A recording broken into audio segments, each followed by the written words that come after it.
Alright, my friends, I just wanted to show you what I'm dealing with, and this is why I haven't shot any videos. I was going to make a couple more, but I got a couple ideas for videos that I'm going to do that take place indoors.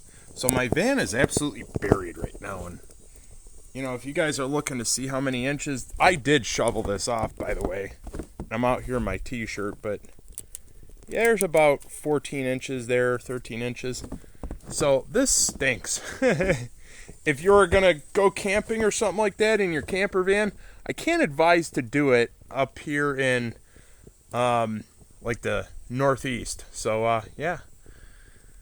Yep, but my van's under a lot of snow right now, and I'll shoot a quick video of that. I just actually brushed it off and started it up and stuff like that. So yeah, I got brand new snow tires on it, or well, all season tires on it, and it's all-wheel drive. But yeah, it's been basically we're in a emergency right now because of the snow. I love snow, don't get me wrong, especially during the holidays, but this is a little bit much. All right, thanks for watching.